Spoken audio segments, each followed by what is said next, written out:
আবারও নতুন করে আলোচনায় সংসদ সদস্যদের শুল্কমুক্ত সুবিধায় গাড়ি আমদানির বিষয়টি।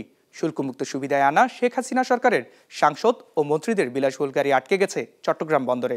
সংসদ বিলুপ্ত হয়ে যাওয়ায় এসব গাড়ি শুল্ক পরিশোধ করে ছাড় করার নির্দেশনা দিয়েছে রাজস্ব বোর্ড। বিস্তারিত নাজমুল সাদিকের রিপোর্টে। 250-টিরও বেশি ডিজাইন অপশন নিয়ে ওয়ালটন স্মার্ট ফ্রিজ, বোঝে আপনার প্রয়োজন। শুল্কমুক্ত সুবিধায় আনা টয়োটার জিপ ও ল্যান্ড ক্রুজার কিংবা মার্সিডিজ বেঞ্জের মতো বিলাসবহুল এমন অনেক গাড়ি আগে থেকে আটকে ছিল। এর সাথে যুক্ত হলো একইভাবে শুল্কমুক্ত সুবিধায় আনা সদ্য বিলুপ্ত সংসদের জন্য আনা গাড়িও। সবশেষ দ্বাদশ সংসদ নির্বাচনের পর 51 জন সংসদ সদস্য শুল্কমুক্ত সুবিধায় গাড়ি আমদানির উদ্যোগ নিয়ে খুলেছিলেন ঋণপত্র, যার মধ্যে 10 জনের গাড়ি চলে আসে দেশে। 6 জন গাড়ি ছাড়িয়ে নিলেও সংসদ বিলুপ্ত হওয়ায় আটকে যায় বাকি 4টি। এর মধ্যে বগুড়া 5 আসনের সাবেক সংসদ সদস্য মুজিবুর রহমান মজনু ও সিরাজগঞ্জ 2 আসনের সাবেক সংসদ সদস্য জান্নাতারা হিন্দির গাড়ির শুল্কায়ন শেষে খালাসের অপেক্ষায় ছিল।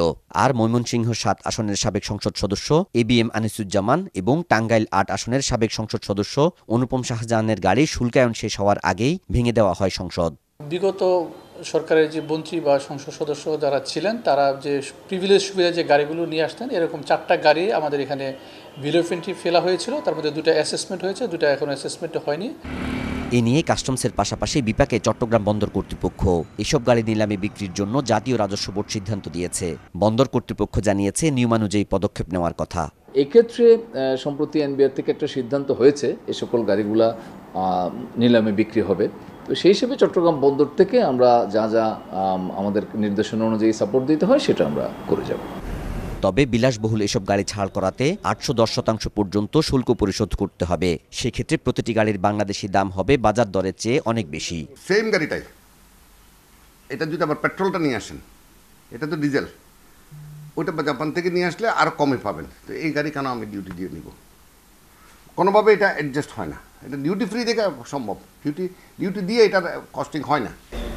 এদিকে সংসদ সদস্যদের শুল্কমুক্ত সুবিধায় গাড়ি আমদানির সুযোগ দেয়াকে সম্পূর্ণ অনৈতিক ও বৈষম্যমূলক বলে মনে করছেন সুশীল সমাজের প্রতিনিধিরা। এই নীতি সংস্কারের দাবি তাদের।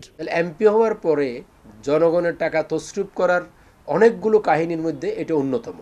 তা আমরা মনে করি যে ভবিষ্যতে এইটা বন্ধ করা দরকার।